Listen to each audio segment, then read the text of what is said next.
I can't allow myself to drink coffee. I've tried. I want to be one of those people that are super tired and the only thing getting them through the day is a good cup of Joe. That's good, Joe. But the fact that I know one day I could build tolerance, that I just be drinking it not because I like it, but because I'm so used to it that I can't add it to my daily routine for that reason. This past April I worked Coachella, and every single weekend that I worked, I drank coffee. Was that the start of my addiction? No, not really. But it told me that this could be my life.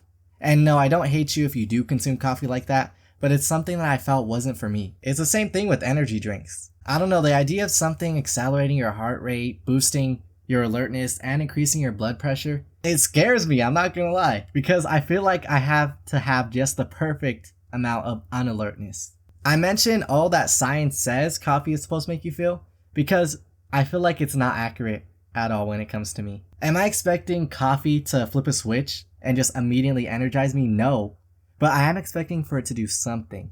And because I feel like it does nothing, I tell myself, why should I drink it? It feels like I've already built up the tolerance to it despite never having the addiction. And coffee is usually not tasty enough to warrant me drinking it, so I'm not really treating coffee as a drink. I'm only using it for the feeling, and if I'm not getting the feeling, then I don't want to drink it. And sometimes people recommend me coffee, and it just has this really bitter taste. A taste that doesn't make me want to drink it. Like, I'd much rather drink lemonade or water instead of coffee. Because of my apprehension when it comes to coffee, if I'm going to somewhere like a Starbucks, I'll almost always order the same thing.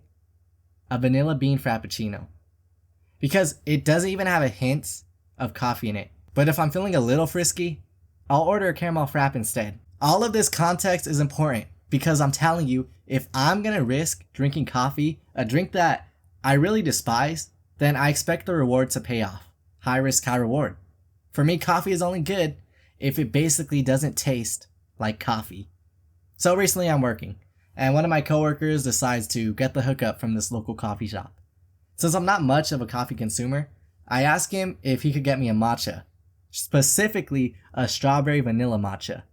I can get behind a good tasting matcha, but sometimes matchas can get lost in tasting super grassy, so I try to add the strawberry, the vanilla, to make sure that it has some more flavors than just grass. While my coworker is out and about getting the drinks, I'm finishing up my shift, and by the time he gets back, my shift is over. I'm not trying to stay longer than I need to, so I thank him, head out, and take a sip from my drink. For the first time in my life, I audibly made a disgusted noise. I drank it and I went, ugh. It didn't even taste earthy, it tasted more like fertilizer. And I understand if it was supposed to taste a little earthy, like a plant, but it did not taste like that at all. Sometimes I'll hear people say that matcha is supposed to taste earthy, but I promise you, if you tasted this matcha, you wouldn't think it tastes earthy at all.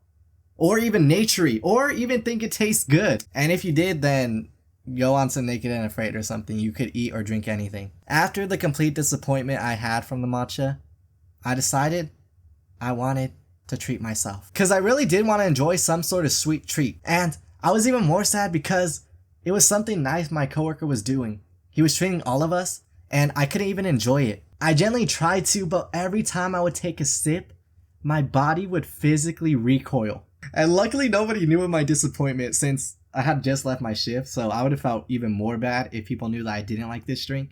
But luckily I was already heading home. So my thirst was not quenched with that matcha.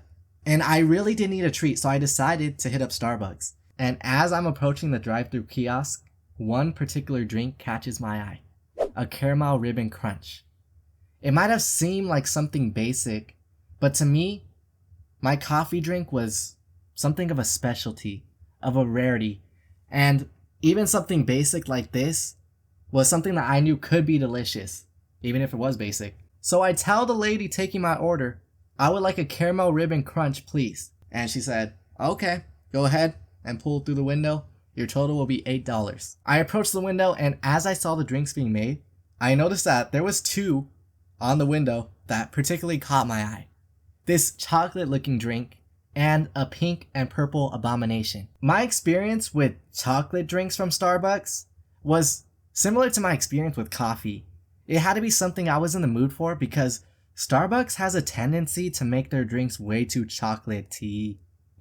And I love chocolate, so if they somehow are able to make me not like chocolate, that's kind of a testament to their skills. They just make their chocolate drinks too chocolatey, and it leaves its aftertaste in your mouth that doesn't feel comfortable. And then you move on to their sweet drinks, and for me, it's kind of the same story. You know, like they make their drinks too sweet, and I'm not gonna order something like that pink drink, because if I tell them to make it less sweet, then what's the whole point of getting that drink? At that point, I'd rather just get something different because I'm ordering a sweet drink, or I can order something that's not supposed to be as sweet. So I'm looking at these two drinks in the window, and I'm telling myself, dang, I'm glad that I did not order those drinks because I wouldn't like them. I had ordered something lighter, still sugary in the grand scheme of things, but less so than those two drinks. Imagine my surprise when the lady handed me that pink abomination. I genuinely sat there dumbfounded, holding my drink. How could a slip up of this magnitude ever happen? I'd understand if they gave me a regular caramel frap instead of the ribbon crunch, but messing it up this badly? And after doing some research, I realized that this was a unicorn frap. It was this very popular drink that only appears like once in a blue moon.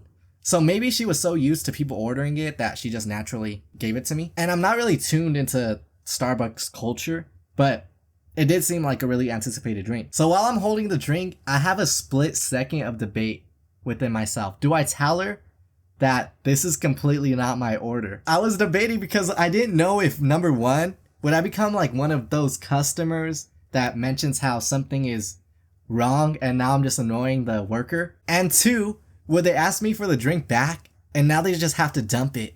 Like, I hate when companies do that, because if someone's order was made wrong, you should have to give them the incorrect order if they still want it, and then also be allowed to get the correct order. So now you get some sort of compensation because you had this inconvenience reimbursement. And then if I was able to keep that pink drink, I could sell it to someone homeless on the street and make a quick buck. I wouldn't actually do that, but I could still give that extra drink to my mom or my sister, or even someone on the side of the street if I noticed that there was someone out there. And then I'd still have my own drink that I ordered. So I was weighing my options. But in this moment, when I was weighing my options, I realized I had already lost twice in this day. The terrible matcha and now the inconvenient order. I wasn't willing to test my luck for a third time. Maybe this was a sign that I have to just take what I was given and try it.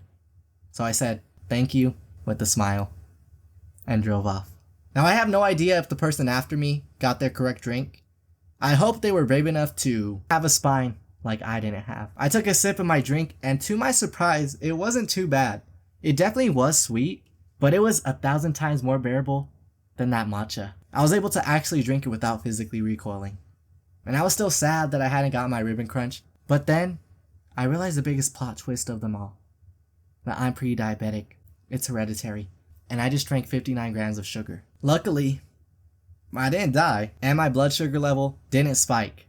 But I made sure to do some exercise. And at least this realization allowed me to make the name of the title that this video is.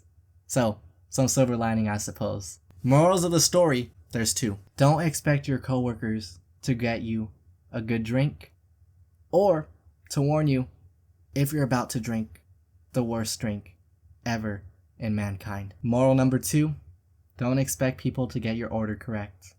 And bonus one, make sure to speak up for yourself, especially if you're in the right and having a bad day. If you're in the right, you're allowed to let it be known.